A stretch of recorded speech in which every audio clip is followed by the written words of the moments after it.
پاکستان میں حالیہ عرصے میں انٹرنیٹ کی بندش اسست رفتار ڈیجیٹل انڈسٹری کے لیے تباہ کن ثابت ہو رہی ہے۔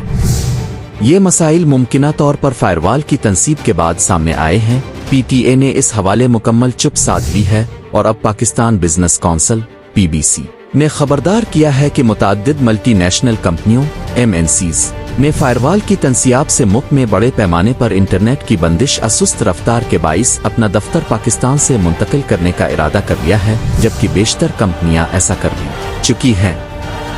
بزنس ریکارڈر کی رپورٹ کے مطابق PBC نے social media platform X پر ایک تفصیلی بیان میں کہا کہ ہم بجلی کی پیداوار میں کیپیسٹی کی لاگت ادا کرنے پر مجبور ہیں، جس کی وجہ سے بے روزگاری اور برآمدات اور ٹیکس ریونیو کا نقصان ہوتا ہے، لیکن اب ہمیں فائر وال کے ناقص نفاذ کی وجہ سے ابھرتے ہوئے سافٹ ویئر سیکٹر میں بیکار کیپیسٹی کے خطرے کا سامنا ہے۔ کونسل کا خیال تھا کہ اگر سیکیورٹی کے لیے فائر وال ضروری بھی ہو تو پہلے ٹرائلز کر کے ہزاروں free lance soft where developers کے ذریعہ معاش کو بچایا جا سکتا تھا اور IT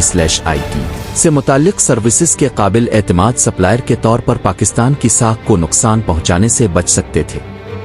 انہوں نے کہا بہت سی MNCs اپنے آفس منتقل کرنے کا منصوبہ بنا رہی ہیں اور کچھ پہلے ہی ایسا کر چکی ہیں۔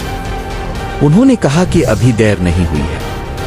PBC نے حکام پر زور دیا ہے کہ وہ نظر ثانی کریں اور صحیح فائر وال حاصل کریں، روزگار اور برآمدات پر غیر ضروری اثر ڈالے بغیر اس کا اطلاق کرنا سیکھیں۔